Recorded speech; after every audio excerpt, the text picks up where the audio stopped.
Good morning, students. Today we will see the interior of the skull.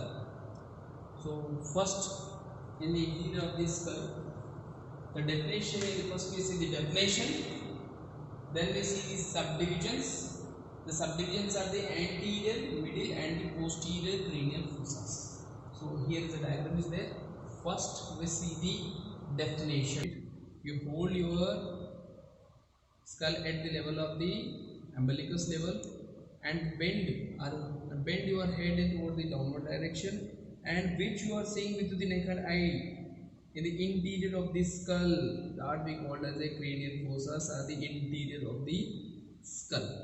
The interior of the skull is demarcated naturally into the three cranial fossas: anterior cranial fossa, middle cranial fossa and the posterior cranial fossas.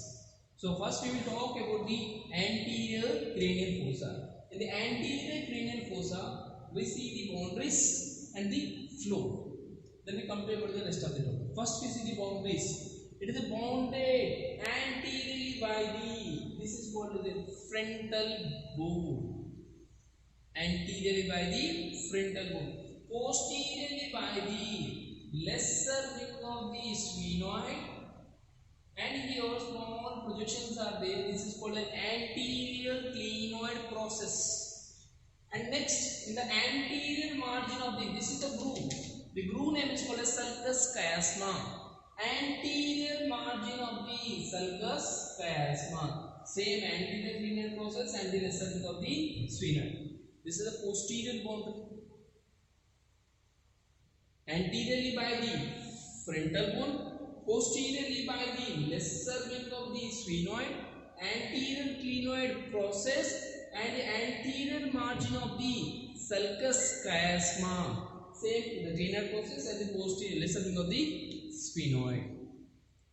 Now we see about the floor. How the floor is formed. The floor is again divided into the median area and the lateral area.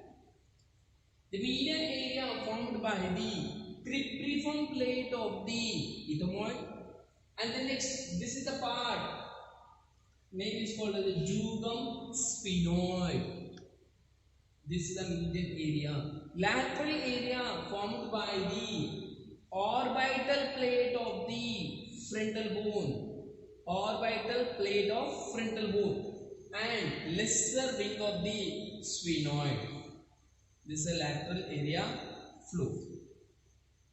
Now next, parts of the anterior cranial fossa. First we are saying about the frontal crust. It is the midline crust of the anterior cranial fossa. Here falx cerebri is attached. The next is the crista galli.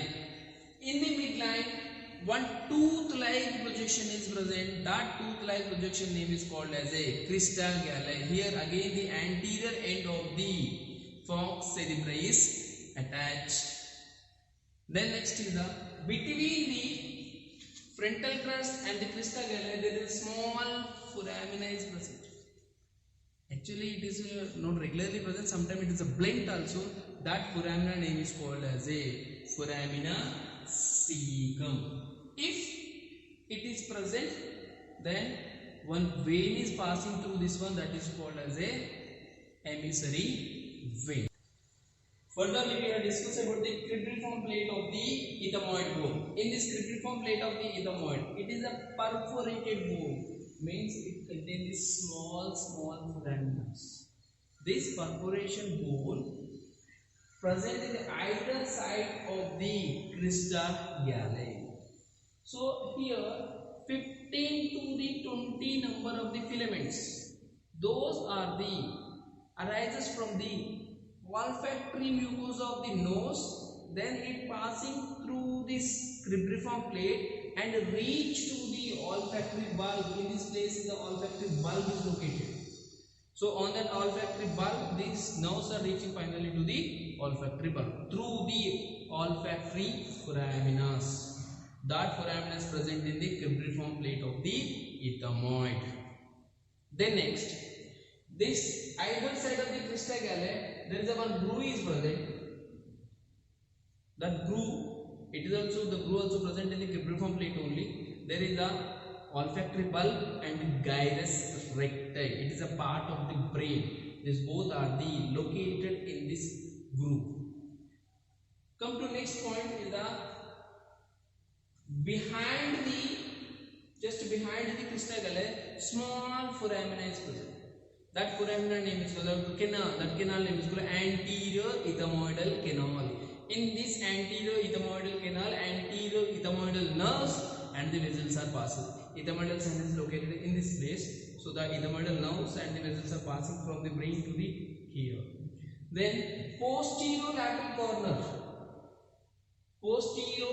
corner of the cribriform plate of the ethmoid. Again one more canals are present. Those canals name is called as a posterior ethmoidal canal. In this canal, posterior ethmoidal nerves and the vessels are passes. Now next topic about the jugum sphenoid. So behind the cribriform plate, the sphenoid bone.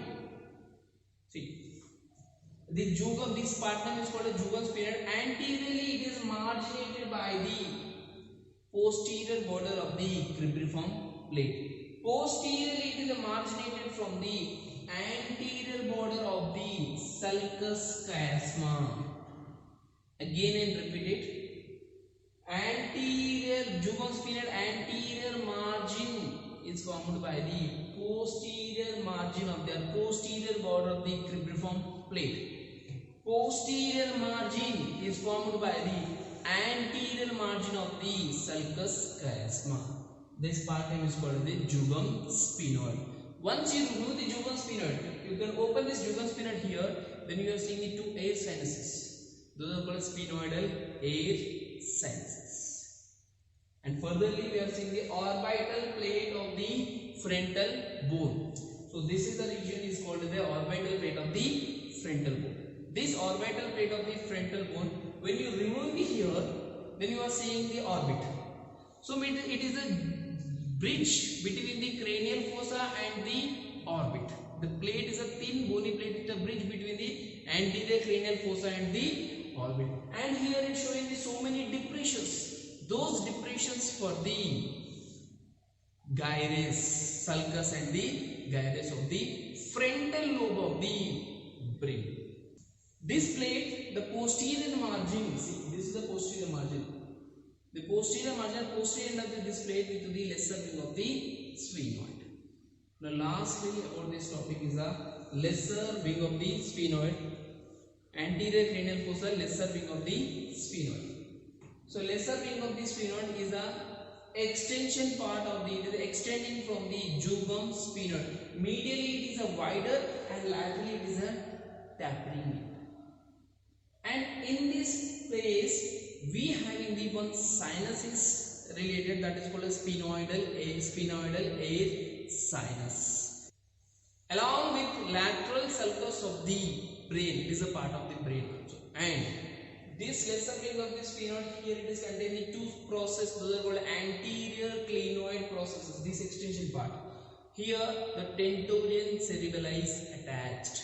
So this is about the anterior cranial fossa. So practically we are seeing about the anterior cranial fossa. First we see the definition of the interior of the skull.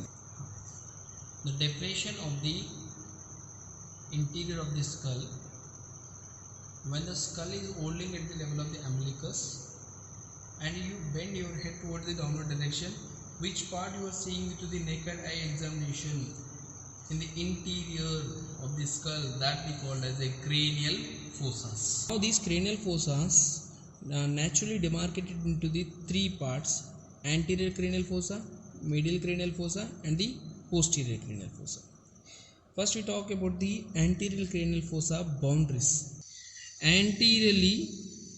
Boundaries anterolaterally by the frontal bone, along with the lateral side also frontal bone. Posteriorly by the posterior border of the lesser wing of the sphenoid and anterior clinoid processes and anterior margin of the sulcus chiasma. This is called the sulcus chiasma, this groove. anterior margin of the sulcus chiasma. Same is the anterior clinoid process and posterior margin of the lesser wing of the sphenoid. These are the boundaries of the anterior cranial fossa. Then floor. This entire part named called as a floor. The floor again divided into the medial region and the lateral region. The medial region is formed by the cribriform plate of the ethmoid. You can see here a small foraminus is there. It is a perforating plate, bony plate, that is called a cribriform plate of the ethmoid and the jugum sphenoid bone. This forms the medial region. Laterally by the orbital plate of the frontal bone, and this is the area we call as a lesser wing of the sphenoid bone. This is forms the floor of the anterior cranial fossa. Then see the features of the anterior cranial fossa. First we are talking about the frontal crust. This is the frontal crust. It is a midline crust of the anterior cranial fossa. Here is a falx cerebri is attached. So what is the falx cerebri? This is the brain model. Clear? This is the brain model. The brain is covered by the dura mater. One of the dura mater is dural fold is attached to the frontal crust, that is called as a falx cerebri. Then next, behind this falx cerebri, we are seeing in the midline one tooth-like projection. That tooth-like projection name is called as a crista galli.